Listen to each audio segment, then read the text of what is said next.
always happen or the red light's going, and now we have the red light going. Yeah. And I have a guy, a long-time listener, first-time caller.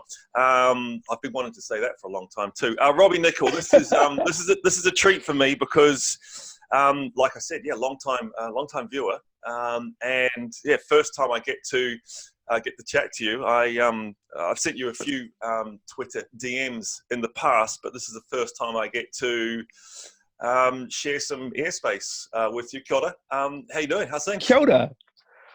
Oh, I mean, just been stuck in a house for however long it's been, so like many people, just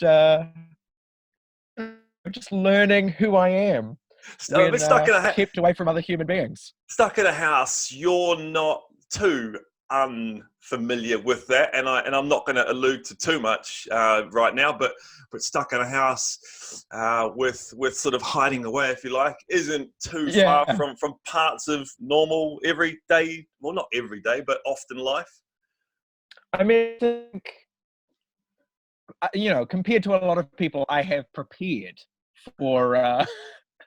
I spent a lot of my life preparing for, intensely anxiety-inducing experiences like, global pandemics or hiding away from people from long periods of time. It's not something I'm unfamiliar with. That's true. Yeah, fair point. Hold on. I'm just changing Wi-Fi networks because here we go. Yeah, apologies for that. Kids have started doing. I'll edit that bit out. But kids have started doing their schoolwork for the day. So it's that time when the internet lags and it starts lagging down. It all dries up basically. Yeah. So completely kind of prepared for lockdown, but a little bit of freedom now. You've nipped out for a cheeky takeaway or something. You've been out for a That's true. Yeah, absolutely. It's been fantastic. Yeah, I've got I had Thai green curry with just the things you can't make. Oh, you can make that. Let's be fair. I think you can, but Robbie, can you? Does it? I can't. That's the key issue. Are you that guy? Well, I think there's a level of a curry that you make as a Pākehā person, as a white guy. There's a level of curry I make at home. Yeah. And then I go out to order a curry, and there's just a different standard. And I just don't know. I don't know how to reach that gap. You're young. You're young though, aren't you? I'm young. There's so much time. Yeah. Like curries don't come in glass jars, the ones that you should be eating at home. They don't come in glass jars and things like that. But you've I've got time to learn. Oh, you've got plenty of time. You've achieved a ridiculous amount. Oh my word, look at you drinking that heinous stuff. I thought now with TV budget days you might have been able to nip up to Lion Brown and get away from that. No. This is web series budget level. This is yeah. One day I'll get to the double brown or Yeah. Like congratulations on your on that most recent series. I've even forgotten. I was watching as many as I could last night, and I've even forgotten what it was called. This is brilliant. The Citizen's Handbook. Thank you very much. The Citizen's Handbook. I got you back. And I've been meaning to track it down. Living over here, I kind of put up a barrier in front of myself, thinking it'll be geo-blocked or something like that. It's not. I had no. Silly me. I found it last night, and what didn't take too much to find. So, and I watched. I think I watched 6 or 7 episodes back to back. And, oh wow! And learned a lot. I think I've got up to about the courts or somewhere around there. And I've learned a lot. Admittedly, this white boy is reasonably up with the bad white history of New Zealand. That I think unpleasantness that you're trying to get across that pretty much white history in New Zealand isn't particularly cool, isn't really that happy. Yeah, it's not. I mean, like most stories of organization, it's not all sunshine and roses. It's things started off pretty good, and then Pākehā people just kept coming, and kind of that groundwork and the agreements that were initially made, kind of got ignored because people turned up and didn't know about that and didn't care, and then things went from bad to worse, really. Yeah, and then there's power by numbers sort of thing, just by volume of participants. That's a huge part of it. one thing that I was completely astounded with, and normally I talk about the person behind the performer, if you like, on some of these Sure. chats. I normally try and Yeah. get what made that person do what they're doing and become successful. But for a lot of this, I want to talk about the history and what Yeah, sure. you've learned, and then the things that just blew you away. And one of the things that blew me away was that New Zealand was kind of founded, if not founded, but populated because of a paedophile. I mean, pretty much. Yeah. You know, RNZ really encouraged us not to use the term paedophile, but I think that's fair. He did effectively kidnap a 15-year-old girl. Yeah. And then he tricked her into marrying him, and then he ran away. And even at the time, you know, this is the 1800s. Even in the 1800s, they were like, "Well, we're going to send this guy to prison. This is." Yeah. You know, even then, he's a rich guy in the 1800s. You think you'd be able to get away with anything. Rich white guy, too. Even then, rich white guy, even then they were like, no, that's crazy. They sent him to prison. While he was in prison, he was like, I think I've got a better idea for how we could be colonizing countries, which is pretty wild. But being that white guy, do you think he sold a story and made a book deal out of it as well? Like he would have run this one too. He probably only got sent to prison for tax evasion as well. Maybe still. I mean, you know, they did get him for the right reason, you know, kidnapping and running away. But I do think, you know, I mean, he wrote this book from prison called A Letter from Sydney, which was him basically saying, hey, what if we sent poor people over? We pay to send poor people over with the rich people. And then the rich people will have poor people to work for them. So we can basically export the British class system, and we just sell the land that we steal in order to pay for all of that. And that was his grand idea. And not long after leaving prison, he was in charge of the New Zealand company and was putting his plan into action. Yeah, it's not quite Nelson Mandela's sort of book from prison, is it? It's not. No, exactly. Not as inspiring. And he didn't stop there as well. He married another teenage girl later on as well. So it's like it's a habit with this guy. It is pretty average of us to besmirch his good name from the great. You know, now he's dead and he can't defend himself. Sure, you know, in fairness, sure. But I mean, there are some limits, aren't there? I mean, there's certain things you do in life that even once you die, people are allowed to kind of talk smack about you, I think. Do you look? You know a whole lot more about this New Zealand history thing, because you've been researching it, and you've been talking about it, and you've been mainly just because of the show. I didn't really know anything before that. I'm gonna go with even when you were just man behind a desk. Which series I loved. The scripts and B, the editing was genius, and I was hooked way back. I was one of the originals. I was on board early, and I love those. Appreciate it. And I love those because it was there's an awkwardness about a white guy, a young white guy, telling white people typically that we're not particularly good, and in our history and around governance and around societal care, we're pretty average. And there's a real kind of, feels weird coming from a white guy, but it's cool. It feels weird that he's researched this, but it's cool. And I'm saying feels weird as a sort of stereotypical piece of feedback. I know someone, I should probably say, I have a friend genuinely that has gone off. They've actually gone off Sam Neill because of some of the history he's uncovered, if you like, in his sort of most recent documentary. They've gone off him because, well, that's not the history I knew. That's not the history I've been taught. This white history that he's talking about, I don't think I'd agree with that. And they've gone off Sam Neill as an actor, as a presenter, as a voice, as a what, everything. And it's like, that's kind of quite weird. And you've done a lot of that stuff. Yeah, I think one thing that we were kind of surprised, I think, by feedback from tangata whenua and from tangata tiriti, Pakeha people in Okay, so terms of just like how so just tangata whenua is Tangata Whenua, people of the land, so the original people, if you like, or yeah, or I'm gonna see. This is where I'm gonna have I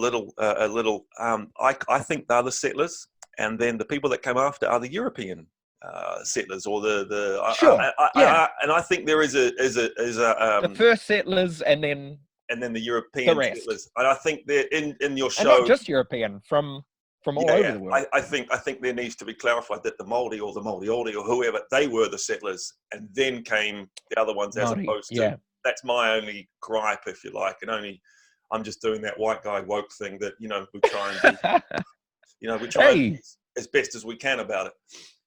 it's good to try and be a good person. Nothing wrong Mm, with that.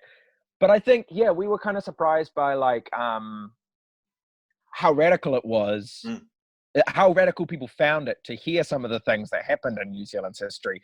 And I think part of that, to be fair, is we forgot our experience from when we started researching. Like we forgot how radical we found some of these things to learn, yeah, and how much they changed us, so that by the time we were writing our final drafts, it all just seemed obvious and, just stating the facts and just history, and you kind of forget that when you started this process, you were being blown away by these things.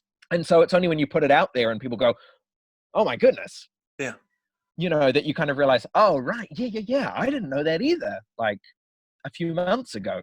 But I think, yeah, and I think, to your point of being a white guy saying it, I think sometimes as well, like we forget just how powerful a position we have, and how, like, if I put on a suit and tie, even a Mm, daggy one, from the back of a cupboard, if I put on a suit and tie and I'm a white guy and I'm sitting behind a desk, mm, like, people listen and people are interested to hear what I have to say, and they lean in and they, respect my opinion a lot of the time. And so there's a lot of, to quote Spider-Man, there's a lot of responsibility that comes with that. And so if you can use that to say a lot of things that, Maori people are saying, well, then I think you should. Is it how trying to get questions around this area is always, for me, Sure. has always been Yes. difficult, because you alluded to it there. The Pearl Jam song, WMA, white male American. He won the lottery by being born, and there's an element of being white middle class in New Zealand. You won the lottery by being born, and acknowledging Yeah.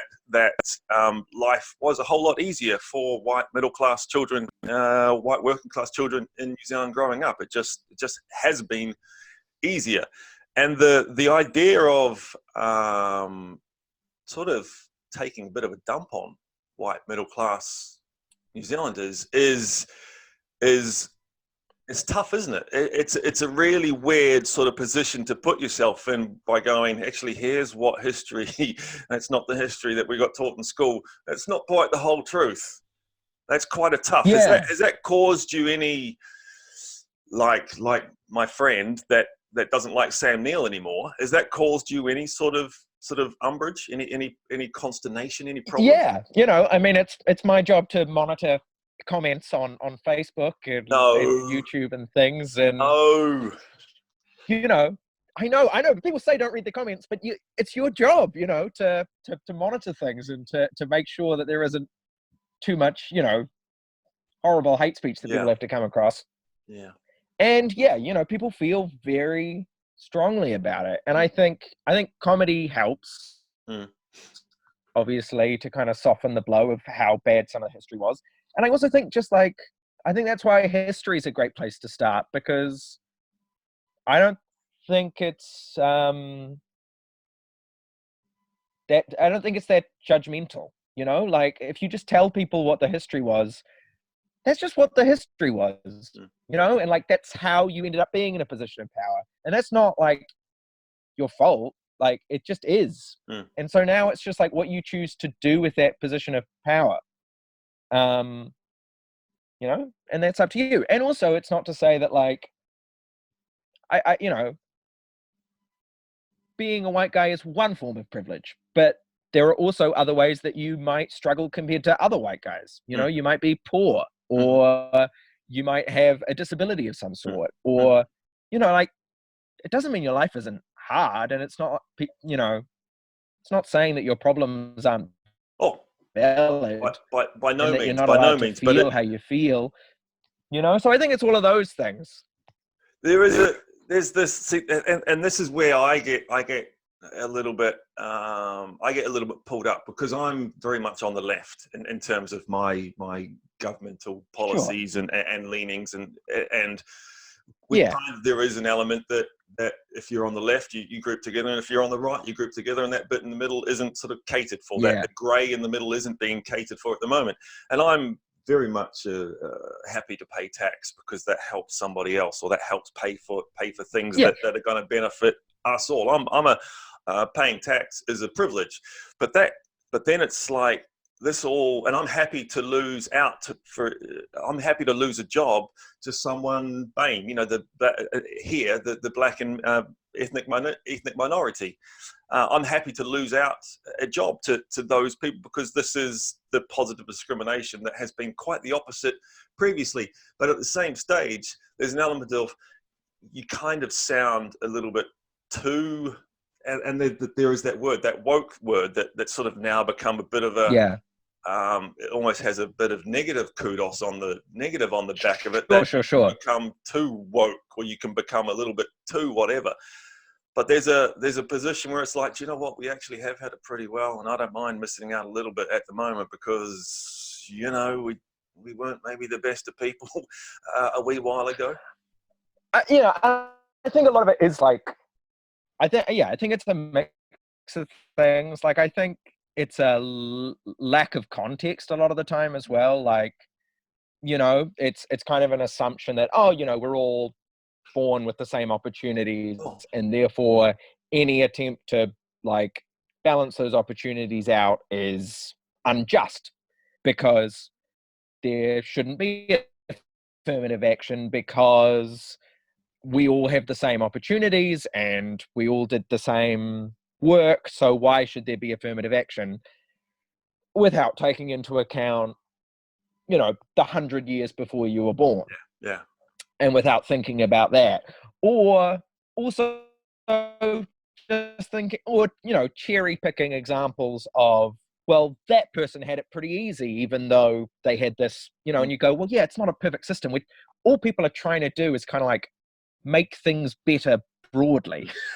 You know, there's no magic wand you can wave to make everything like perfect all of the time. And I think in terms of that left-right divide, like, I don't know, I'm not a big party guy. Like, when I started, you know, when I was at university, you know, I tried to kind of like look into like the left-wing party politics, and I was just like, oh, I hate this, because there was just all of that kind of like, we're a team and we're always right, and that team is always wrong. And towing that party line, I just couldn't. It's just my personality can't handle that. And I think the people that I mainly work with or connect with politically are like activists who have a specific cause that they care about. There's a specific group of people they're trying to help, and they're working on that. And those are typically the people that I like to work with. And I think, I think it's a shame that like a lot of people think that the most sort of active way you can be politically engaged is through party politics. And I don't think that's true. I think there's lots of ways you can be engaged in politics without, you know, calling yourself a National Party man or a Labour Party woman or whatever it is. Yeah. But you, I can't presume, but you would align greater with the left side of politics as opposed to the left wing of politics. You would align with the left side of politics, that being, and where the New Zealand government is at the moment. This seem to be the right things to be doing at the moment. They all seem to be looking after our social communities and looking after people's health, while putting it on the back burner, sort of New Zealand trying to make money as a country. It seems like a good place to be at the moment, doesn't it? I mean, yeah, I think the government is doing a good job at the moment dealing with coronavirus. I think that's true. I think, yeah, I don't know. Like, I think, yeah, broadly, I agree with, you know, politicians on the left more than I agree with politicians on the right most of the time. But I also think that, like, the best way to go about things is to think about them sort of policy by policy, and to try not to just assume that you agree with them because they are the left or because they are the right, because, you know, that's not a good way to go. And, like, if you're a lefty, you should acknowledge when the Labour Party does dumb stuff. And, like, that's, in fact, it's almost more important that you do that, because you probably have more influence to change things as a lefty, you know, as a more respected voice amongst the left-wing community. Yeah, so I don't know. I just find that kind of, that left-wing, right-wing labeling kind of unhelpful a lot of the time. But it's just like, instead what you should think about is, like, what do you want to achieve? Yeah. And then think about the best ways to do that. And part of the ways to do that is through parliament and government and partisan politics. Yeah. And part of the way to do that is just through, like, talking to people. And it might be a business that you start, or it might be a charity that you start, or whatever it is. Like, yeah. Anyway, that's no. that's kind of how I think about the see, left-right divide. But see, this then starts to explain the person behind the performer, if that makes sense. And comedian first. Sure. How do you see yourself first, Robbie? What is the first thing you wrote down on the census for your occupation? Do you write comedian, or what do you write? Unemployed? I write writer presenter. I write writer presenter. Yeah. And part of that is just because when I think comedian, I think stand-up comedian. Sure. And I've never done stand-up. And I have too much respect for stand-up comedians to kind of claim that turf. Yeah. You know, I think that takes an enormous amount of courage. So I don't want to weigh in there. But I do write and perform comedy. Yes. But it's just that term comedian makes me think of a stand-up. And I just think those people are outrageously brave. Absolutely, and that's why so few do it, and that's why so many fail at it, and they fail horribly. And it is very hard to watch. Yeah.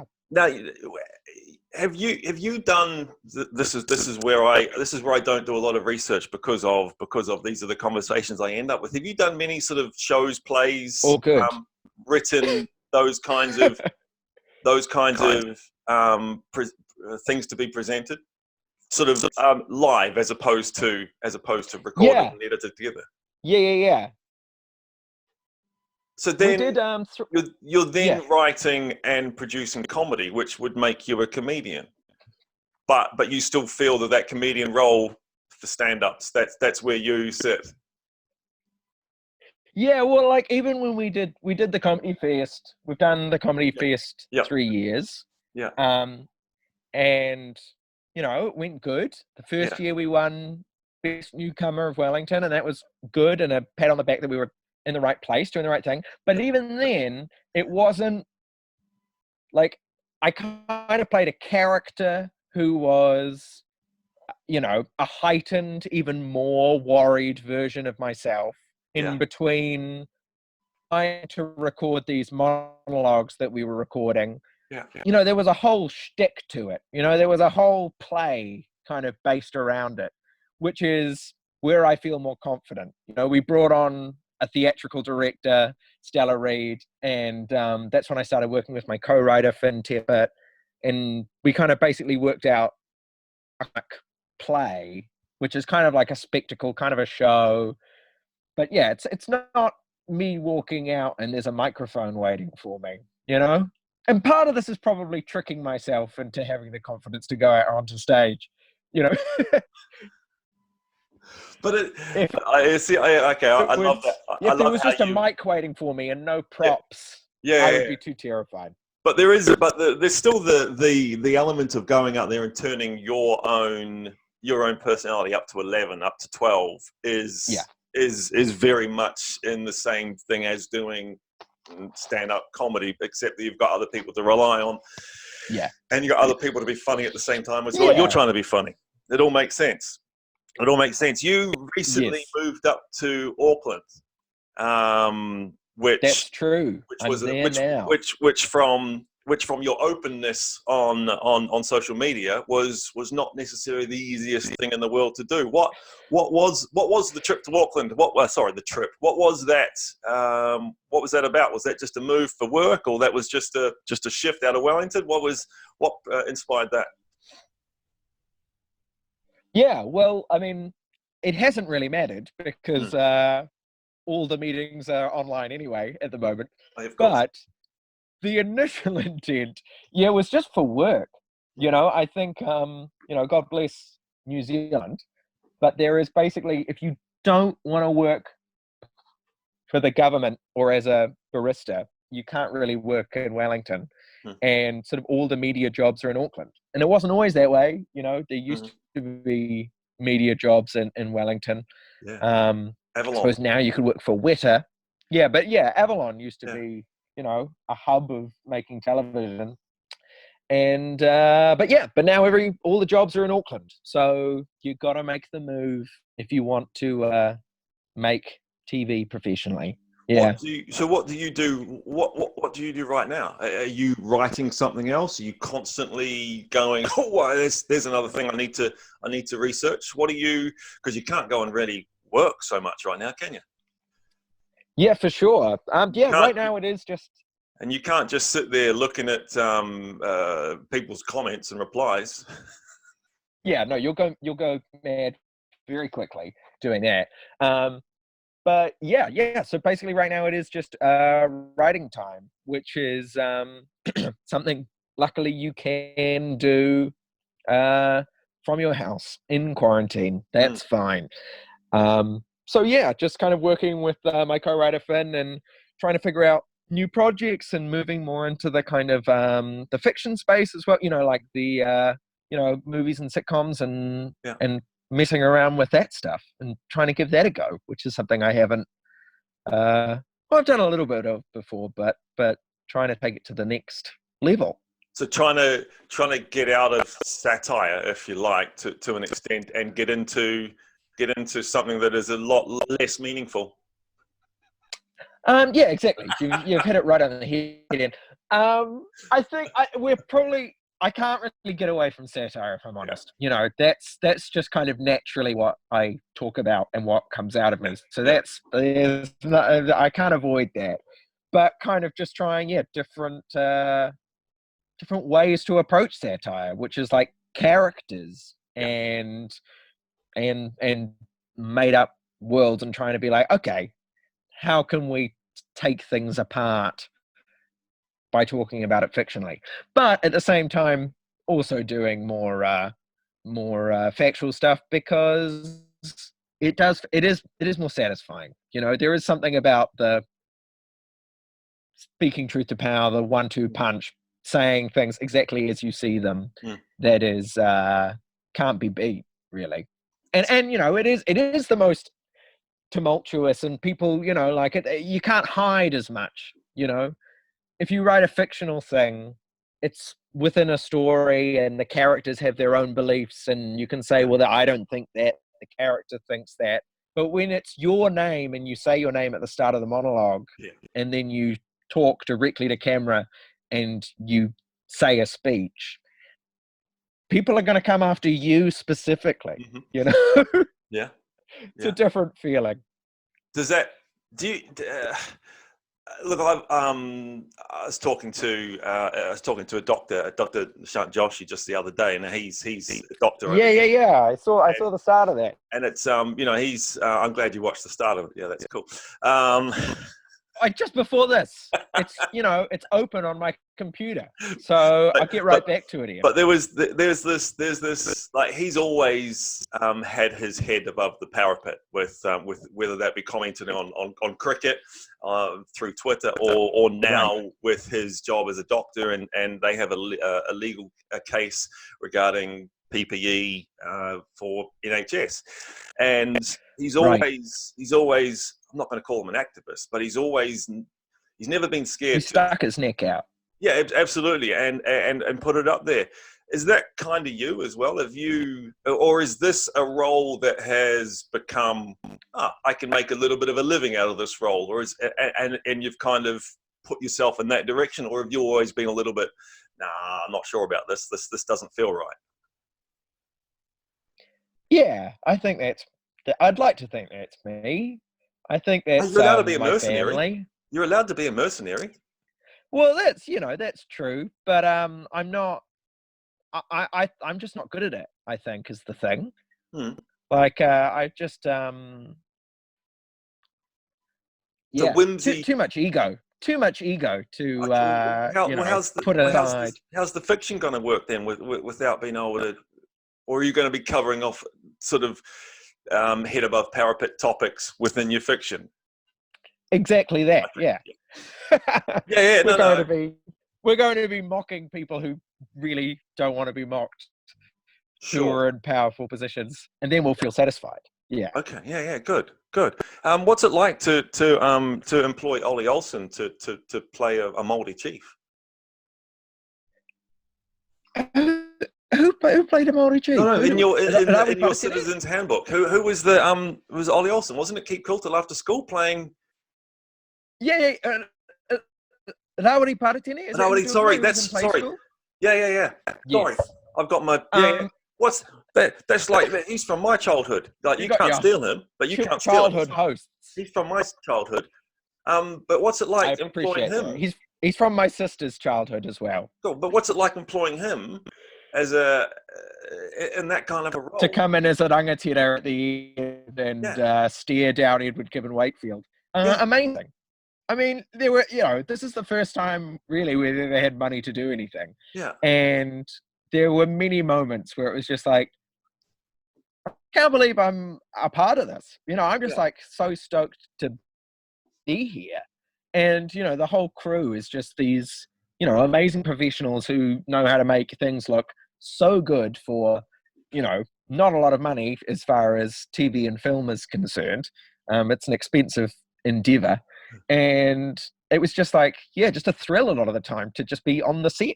And luckily you're busy, because otherwise, if I wasn't busy, I would be overwhelmed and be too nervous. But I'm better if I've got something to work on. How's you've got them down to those episodes down to 10 minutes each. There must have been 35 minutes worth of material for each one or something along those lines. Oh, I mean, like literally however long you want, really. Yeah. I mean, they're topics that are hugely expansive.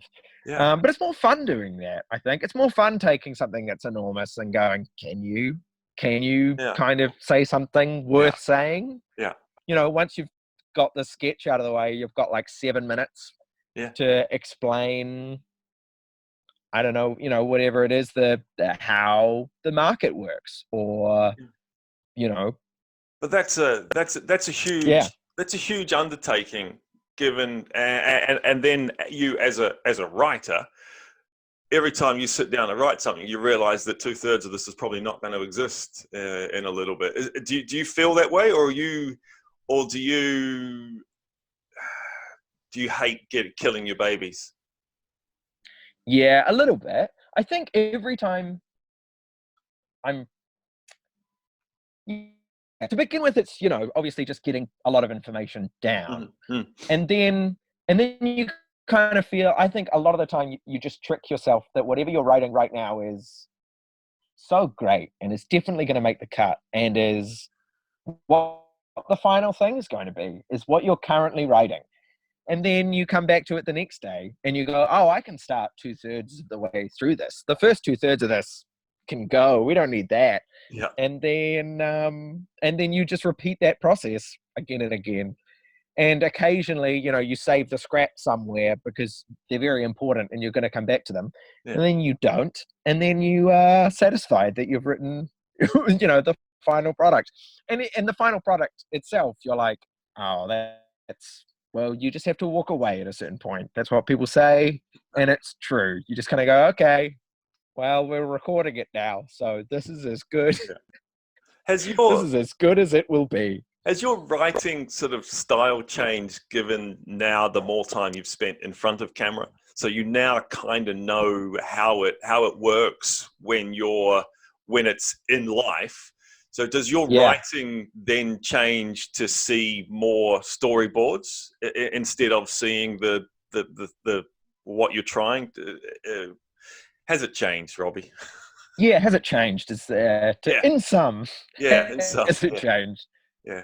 I think it has changed. I think, yeah, it definitely changed. Doing the live shows was really helpful.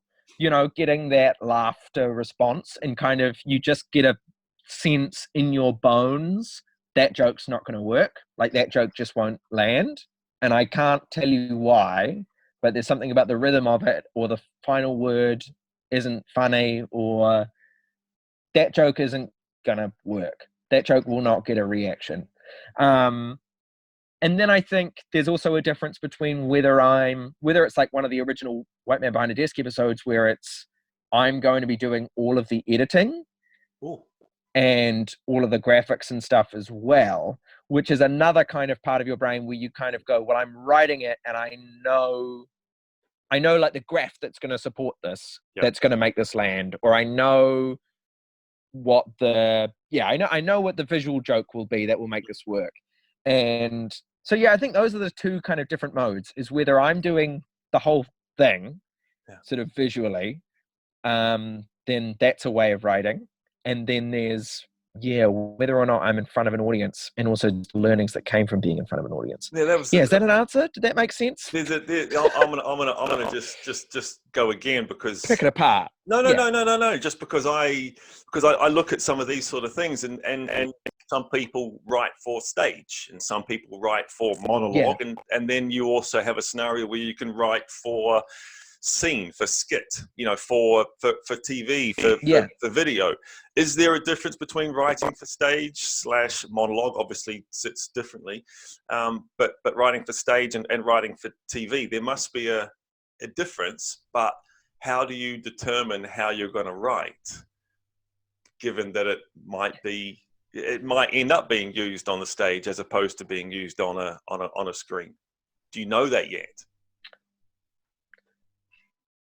Yeah, I think for a monologue, it's pretty similar. Okay. Like, hopefully, joke should land. Mm-hmm.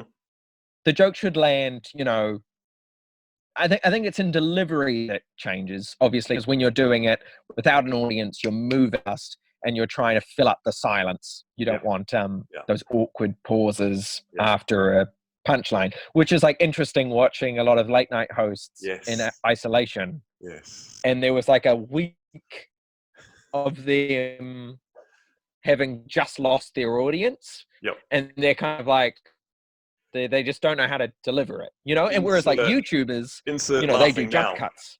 Yeah. Insert laughing now. Yeah, exactly. They were just waiting for it. Yeah. Just twiddling their thumbs, waiting for the laughter sounds. And then YouTubers do that great thing if they do jump cuts, so they don't even leave like a normal human gap between the sentences. Yep. The next sentence will have already started,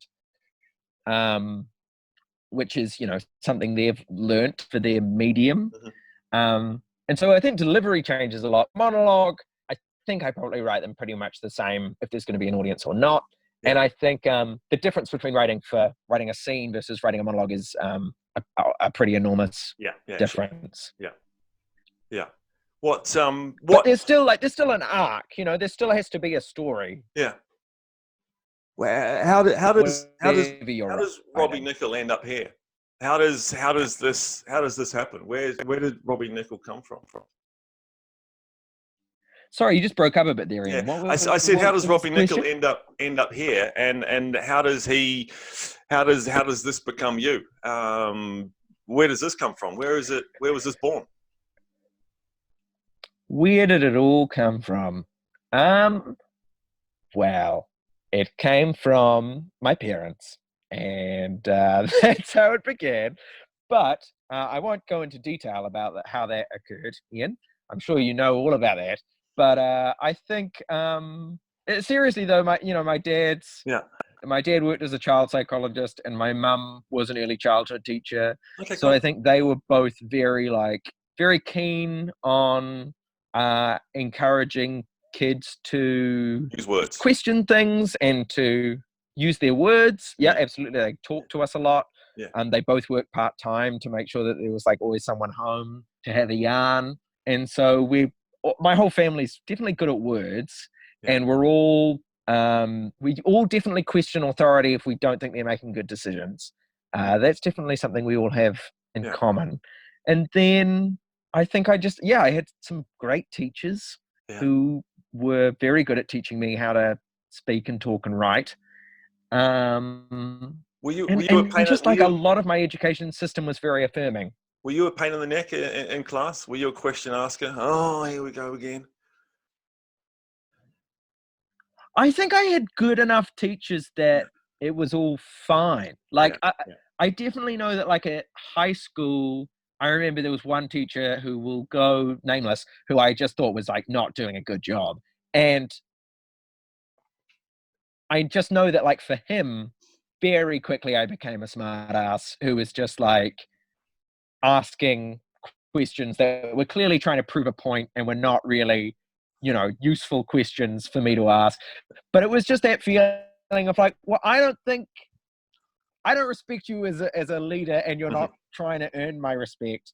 And so, that class I remember getting sent out of a couple of times. But on the whole, I went to just really good schools with really nice teachers who were just like encouraging Yeah. of Yeah. Yeah. curiosity and Yeah. questioning authority and all the things that teachers are supposed to do. And- And I think that's also because my mum was a teacher, so she knew the good schools yeah. and how to like seek out the good teachers. She had And that inside knowledge. there seems a joy there as well when you talk about school, that you enjoyed school. It was a fun time. Certainly a lot easier than it is trying to do adult things. But there absolutely seems a joy where it was full of Yeah, good things. I had a great primary school and high school time. Mm. Totally, I was very, very, very lucky. And also, just like I think um, if you're quite good at reading and writing, like all of school is Mm. quite easy.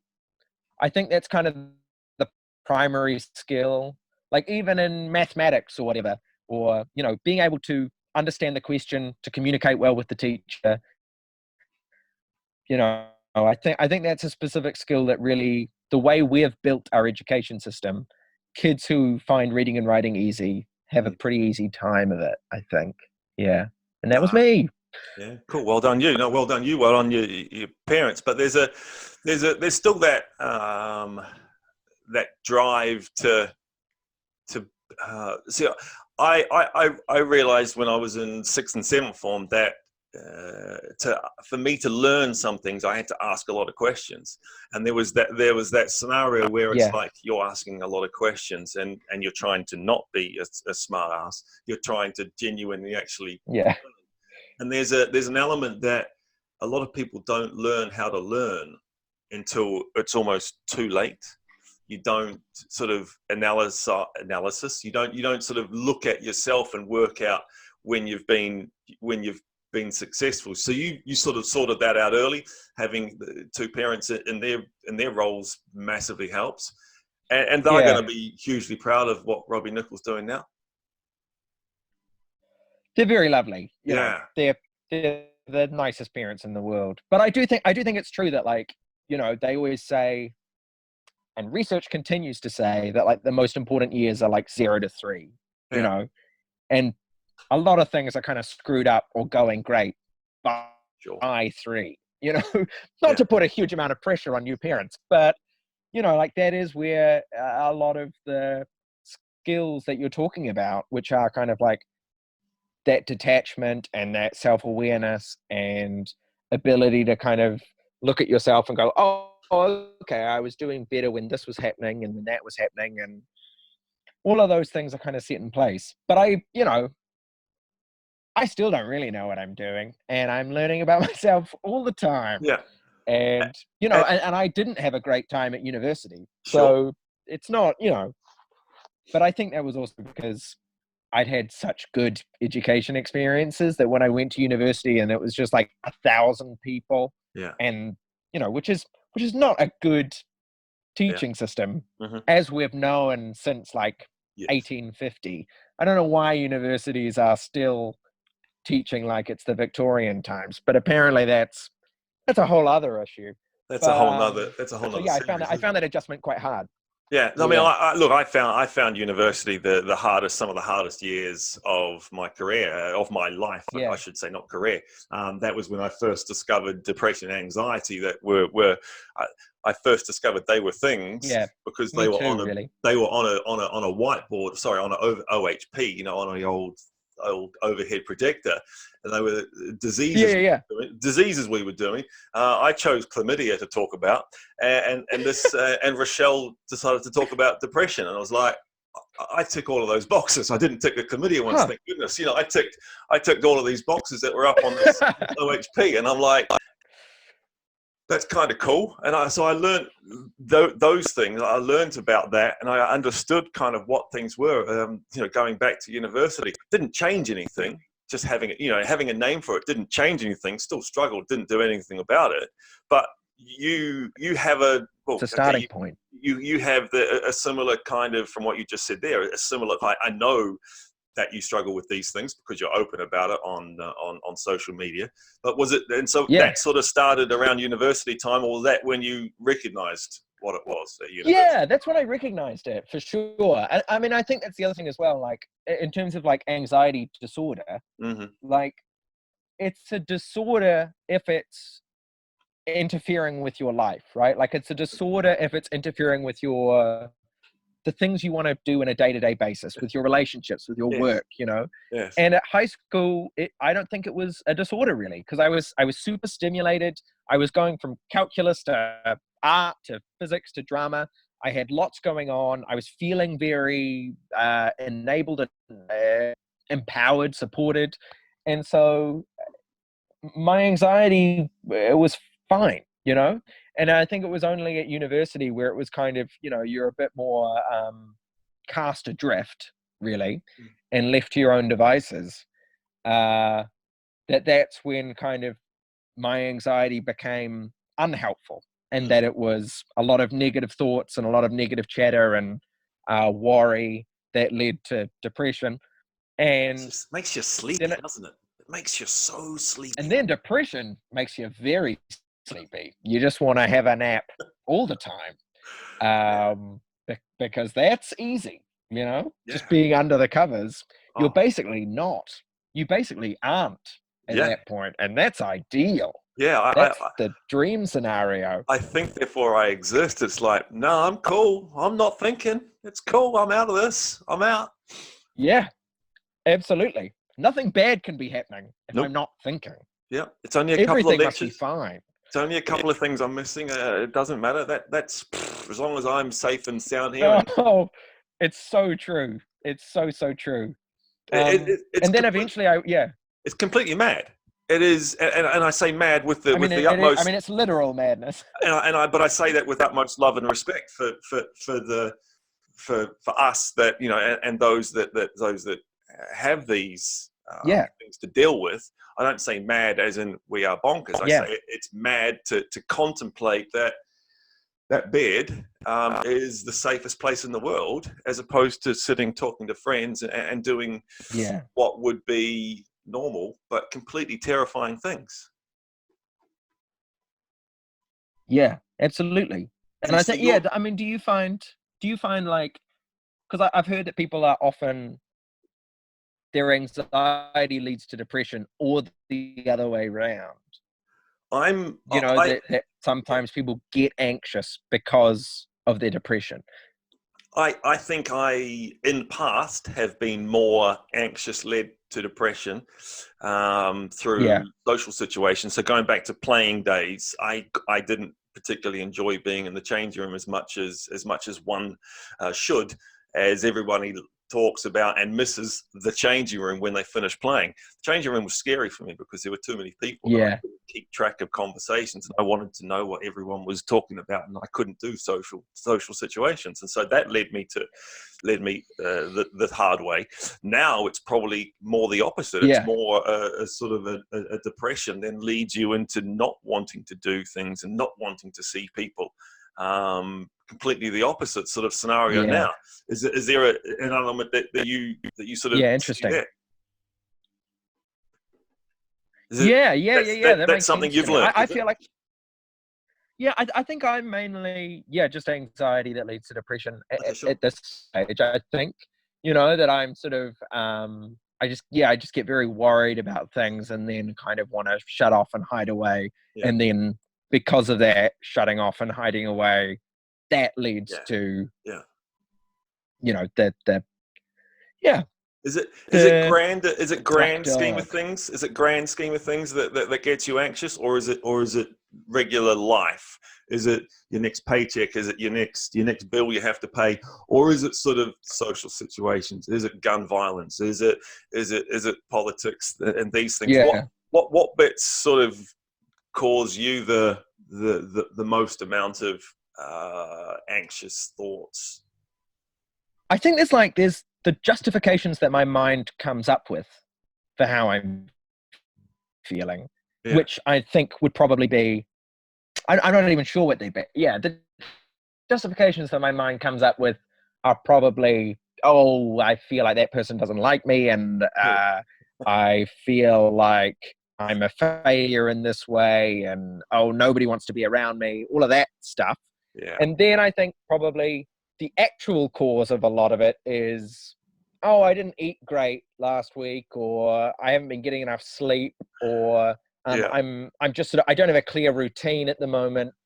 I haven't been exercising. Like, those are the real reasons most of the time that I'm having these negative thoughts. But then I create stories in my anxiety of terrible problems that are hugely overwhelming. But I think it's mainly lifestyle. I think having a stable income, I think, is one of the easiest ways to immediately reduce a lot of the symptoms of anxiety. I wish doctors could, diagnose cash. That would be great. If they could just go, well, I think... Well, we could just prescribe you a stable income. I think that's a great idea. Yeah, Andrew Yang had it right, didn't he? Andrew Yang had it kind of. I think right. I think it would do more good a lot of the time than escitalopram or whatever else is being diagnosed.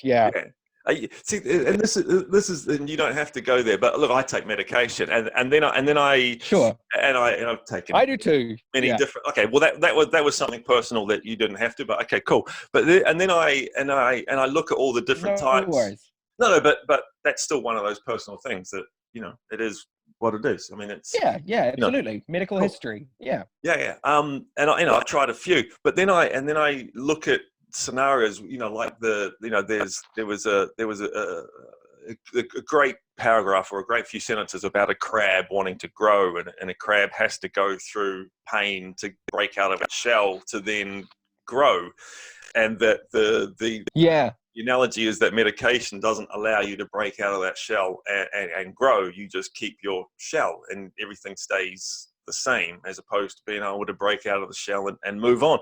And I sort of read and I see those sorts of things, and it's like, I kind of get that, and I wish, but then it's like, but the meds, they kind of feel like they are having a bit to play, and it does, like, it's kind of a hard one to justify sometimes taking. It is a hard one. It's a hard one to justify not taking them, because you're then you're not going to be as good a person around friends and family, and that's not fair.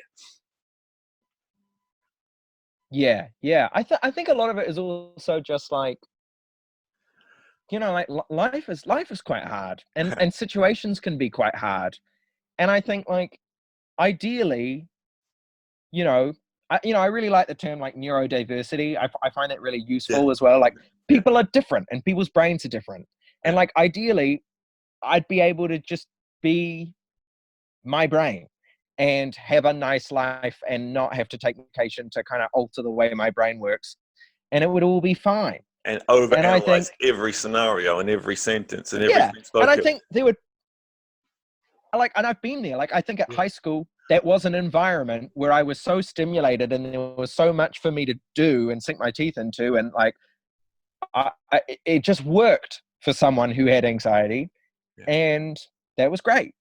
And like, maybe one day in the future, I'll be in that situation again. But for now, it just helps to kind of take the edge off some of that over analysis. And I think, it's just about looking at the life you've got and kind of going, would I be able to cope with this life right now if I wasn't taking medication based on how my brain works? And it's like, I don't think I would, probably. Yeah. There's a thing that happens to me where I kind of, sometimes when I find myself heading downwards, it's like, okay, cool. All right. That kind of makes me happy because I know where it is, which is the complete wrong thing to sort of think about, because when it's not around, because it is just a part of, I see it as a part of me, like I'm sure you see it as a part of you. When it's not around, there's a anxiety of when's it going to come back. And so when it starts coming back, there's this feeling of, oh, all right, there it is. I can kind of, you sort of deal with it now, as opposed to waiting for it to come back. Is that, it's not abnormal, is it? That's something other people think as well, isn't it? Right. Yeah. Everyone, we're all thinking that, aren't we? Right. Is a vacuum. Right. Is just me, guys. Is anyone there? Yeah. I think like one thing that I found useful is, I don't know, I was reading a book called Island. I don't know if it's by Aldous Huxley. It's a good book. Yeah. And one of the things they're talking about in that is just like some classic Buddhist philosophy business of trying to genuinely experience what you're experiencing now, rather than saying, I'm Robbie. Robbie always feels anxious. I must be feeling anxious right now. And I think that's something that I'm kind of trying to overcome a little bit as well. Because I think sometimes I just assume I'm feeling anxious, even though I'm actually maybe not. Or maybe that's a different feeling.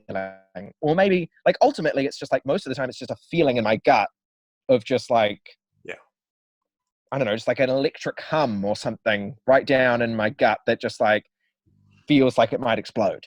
But like, it doesn't always feel like that.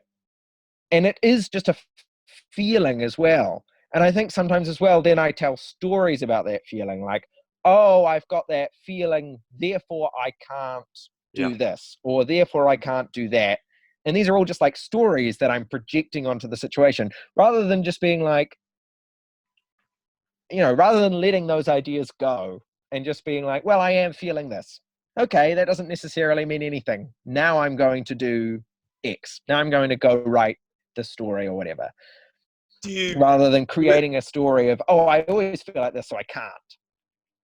Do you ever think that, right, if I didn't have this, like if you could shake this, if this never came back, do you ever go, yeah, but what if that part of me is actually the bit that helps me write and helps me do the things that I do? Do you ever get scared of losing it, kind of thing?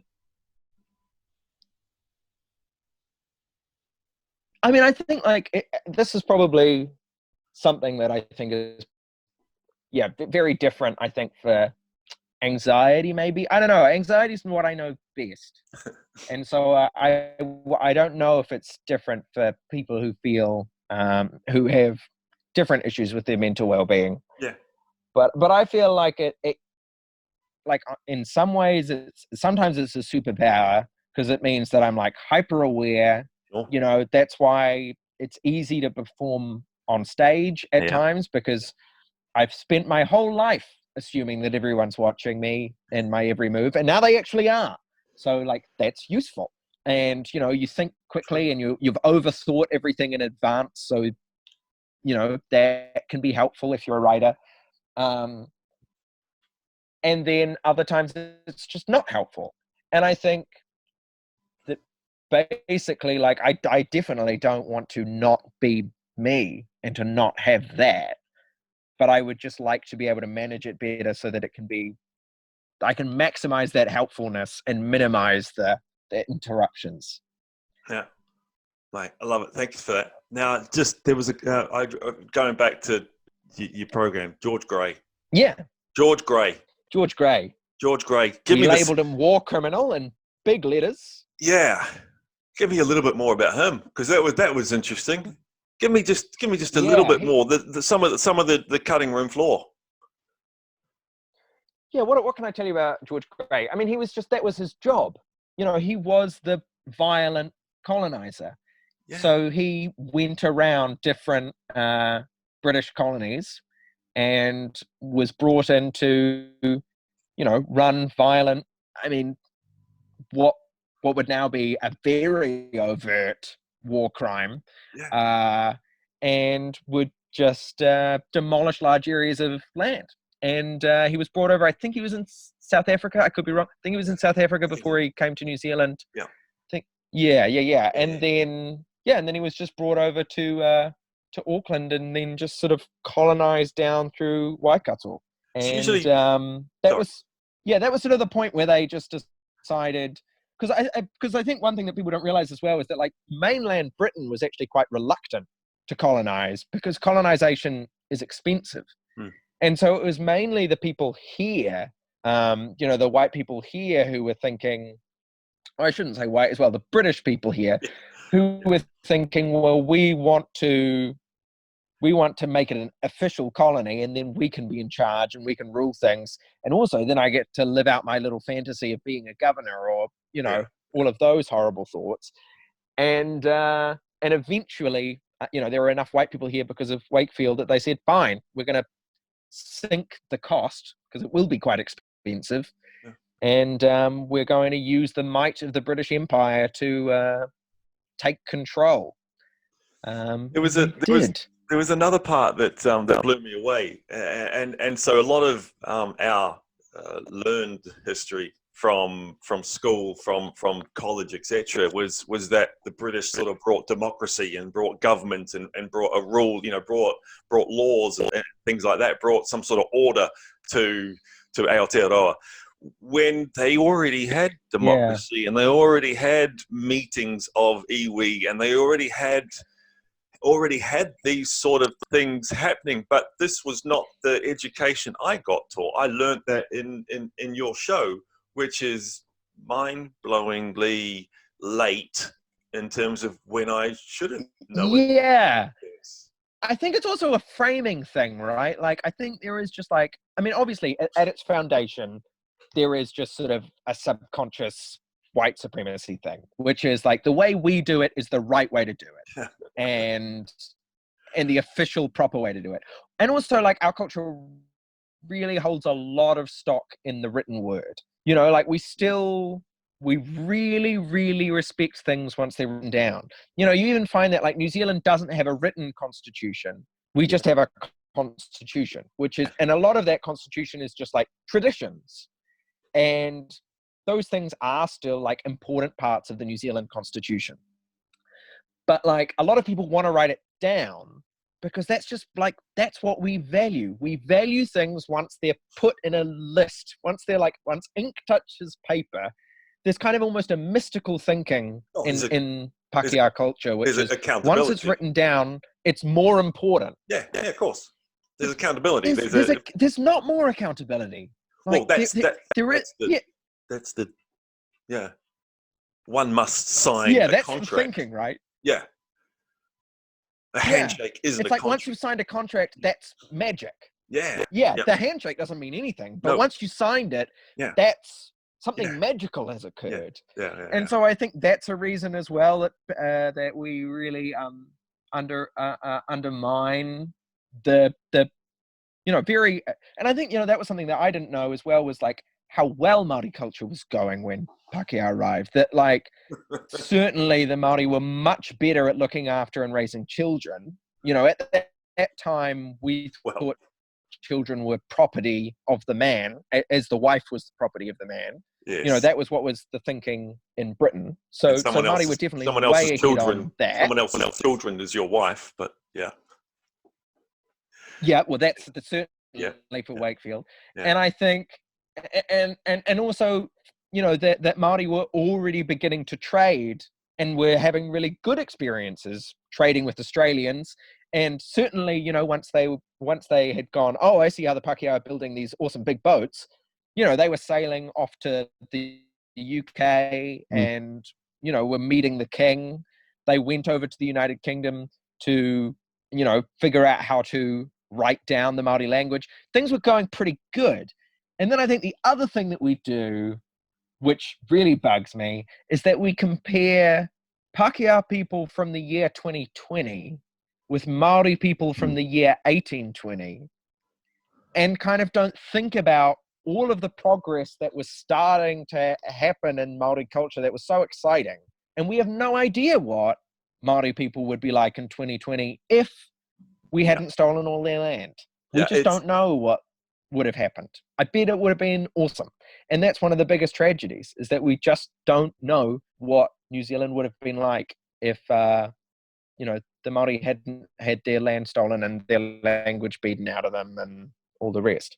It's we just don't know. It is a mind-blowingly, and those sort of things actually cause me parts of anxiety and parts of depression. Those whole kind of, I don't want to say the unjust bits of life, but the unjust bits of life, the whole grand scheme of things, those bits do kind of cause me it's like, it should be right. Yeah. Like, it would be nice. Like, nice is a really that's the bad thing word. as well. You know, like when you're saying, well, it should be. Why shouldn't it be? Like, why shouldn't life be kind and good? Yeah. You know, like I think, you know, that's something that always bugged me when I was a kid, when people said, well, life isn't fair. And it's like, well, that's true, but that means that you and me and we should all be working on making it as fair as possible, because why not? You know, like, why not try to make the world good?